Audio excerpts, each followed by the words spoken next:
दोस्तों,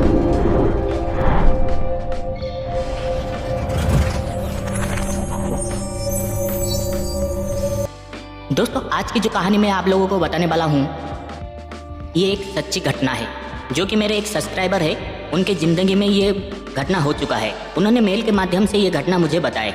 इन्होंने ये लिखा है कि ये उनके बचपन की कहानी है। तब इनका उम्र 10 या 11 साल का था। बचपन में हम हमारे दोस्त लोगों के साथ कभी ना कभी गणेश पूजा तो जरूर किए होंगे। मैं तो किया हूँ और आप लोग भी तो किए होंगे। ठीक इसी तरह वो गणेश पूजा का टाइम था। ये भाई साहब अपने दोस्त लोगों के साथ एक छोटे से गणपति का मूर्ति बनाए थे। सब बच्चों का उम्र 8 साल से लेकर 12 साल तक था। ये गणपति पूजा की एक दिन के पहले की बात है। अगले दिन गणपति पूजा होने वाला था। सब बच्चों में बहुत ही अलग तरह से खुशी था।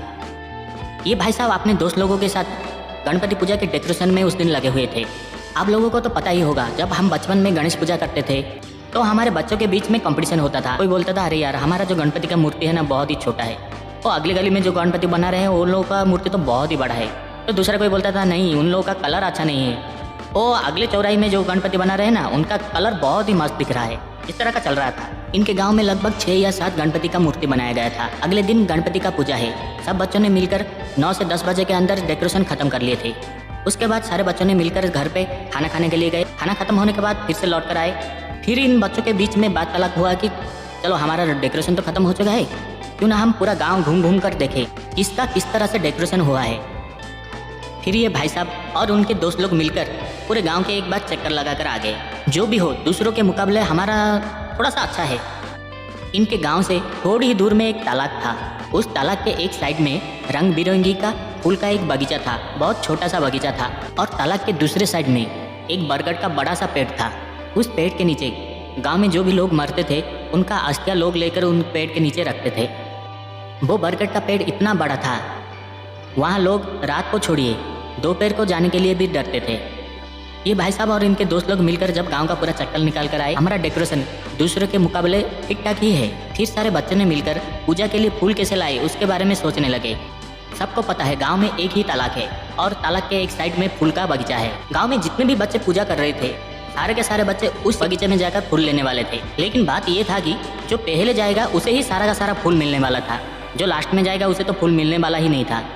तो ये भाई साहब ने मिलकर डिसाइड ये किया कि सुबह के 5 बजते ही सारे बच्चे जाकर जितना भी फूल है लेकर आ जाएंगे।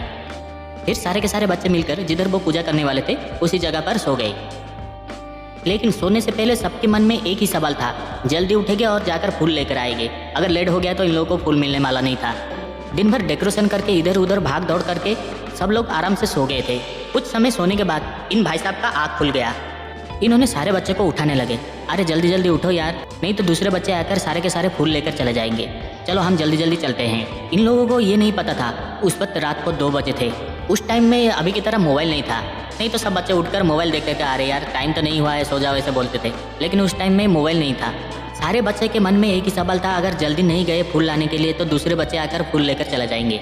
इन भाई साहब का जो ग्रुप था, इनको मिलाकर इनके ग्रुप में 7 लड़के थे। उनमें से 2 बच्चे गणेश मूर्ति के पास में रह गए, बाकी के 5 बच्चे मिलकर फूल लेने के लिए चले गए। जरा सोचिए, रात को 2 बजे उस जगह पर ये सारे बच्चे जा रहे थे जिस जगह पर बड़े बड़े लोग भी जाने के लिए डरते थे। सारे बच्चे मिलकर जब उस तालाब के पास जाकर पहुंचे तो इन्होंने देखे कि उस फूलों के बगीचे में बहुत सारे फूल है। उस रात आसमान साफ था और चांद की जो रोशनी है ना वो फूलों के बगीचे में पड़ रहा था, जिससे सफ़ेद फूल और भी चमक रहा था। जब सारे बच्चे मिलकर देखे कि फूल को लेने के लिए कोई अभी तक नहीं आया है तो बच्चों के मुंह में एक मुस्कान जाग उठा। उनमें से एक लड़का कहा, हम पहले आए फूल लेने के लिए, बगीचे के सारे फूल हम लेकर चले जाएंगे, चलो चलते हैं फूल निकालते हैं। इन बच्चों के हाथ में सिर्फ एक ही बड़ा सा टॉर्च लाइट था। 5 बच्चे मिलकर उस फूल के बगीचे की ओर जाने ही वाले थे कि अचानक एक लड़के की नज़र उस साइड बरगद की पेड़ की ओर चला गया। उसने देखा कि उस बरगद के पेड़ के नीचे एक सफ़ेद साड़ी पहनकर एक औरत खड़ी है। उसने अपने सारे दोस्तों को आवाज़ दिया, अरे रुको जरा तालाब के उस साइड देखो, लगता है उधर कोई औरत खड़ी है। सारे के सारे बच्चे तालाब के उस साइड देखने लगे। इन भाई साहब ने देखे कि उस साइड बरगद के नीचे एक सफ़ेद साड़ी पहनकर एक औरत खड़ी है।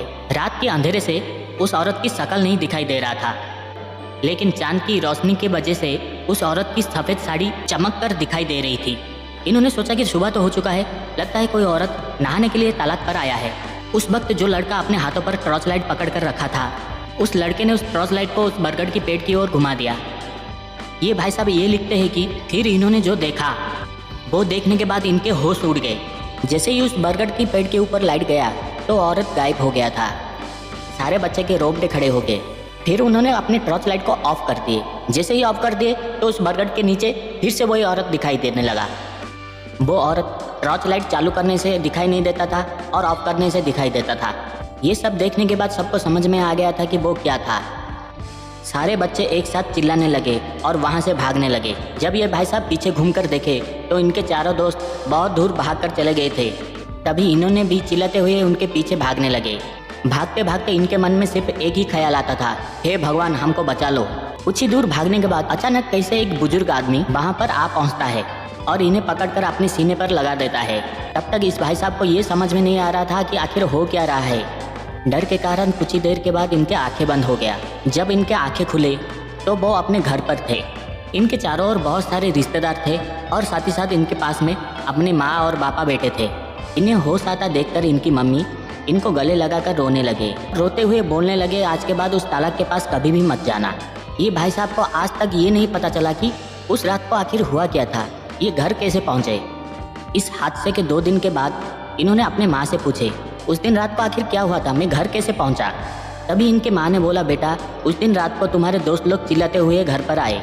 उनकी आवाज़ सुनकर हम सारे उठ गए और उन लोगों को पूछने लगे कि आखिर क्या हुआ। फिर तुम्हारे दोस्त लोगों ने डरते हुए उस तालाब पर क्या देखा, पूरी कहानी हमको बताई। फिर मैंने तुम्हारे बारे में जब पूछा तो तुम्हारे दोस्त लोगों ने कहा कि वो पीछे आ रहा है।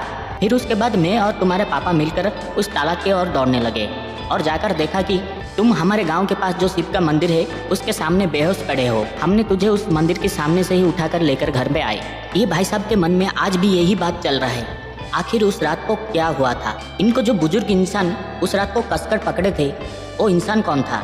उस इंसान को गांव में आज तक वो कभी भी नहीं देखे हैं। आखिर वो इंसान था तो कौन था। जबकि ये तालाब से कुछ ही दूर के बाद ही जाकर बेहोश हो गए थे तो ये मंदिर के सामने आकर कैसे पहुँचे।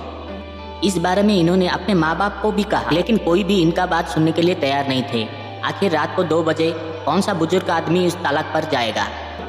अगर कोई बुजुर्ग इंसान उधर गया था तब तुझे उस मंदिर के सामने वो छोड़कर कैसे जा सकता है। जरूर ये तुम्हारा वहम है। डर के मारे तू दौड़ते दौड़ते उस मंदिर के सामने आकर बेहोश हो गया था, लेकिन इन्हें ही पता है उस रात को इनके साथ क्या हुआ था। दोस्तों ये सुनने के बाद आपको क्या लगता है, क्या सचमुच कोई बुजुर्ग इंसान ने इन्हें उस रात को गले से लगाया था। अगर ये बात सच है तो उस इंसान ने आखिर ऐसा क्यों किया कि इनको उस शिव मंदिर के सामने छोड़कर चला गया। ये बात आज तक एक राज ही है। ये भाई साहब बहुत कोशिश किए उस इंसान को ढूंढने के लिए, लेकिन आज तक उनका कोई आता पता ये ढूंढ नहीं पाए। दोस्तों आपको क्या लगता है आखिर वो इंसान कौन था। अगर आप लोगों को पता है तो मुझे कमेंट सेक्शन में कमेंट करके जरूर बताएगा। दोस्तों इस तरह का घटना अगर आप लोगों की ज़िंदगी में कभी घटा हो, अगर आप मेरे साथ शेयर करना चाहते हैं तो नीचे दिए गए मेल में आप मुझे मेल करके बता सकते हैं। नीचे दिए गए मेल में आप मेल करके मुझे बता सकते हैं। दोस्तों आज के लिए बस इतना ही। फिर मिलते हैं एक नई वीडियो में एक नई कहानी के साथ। जय हिंद।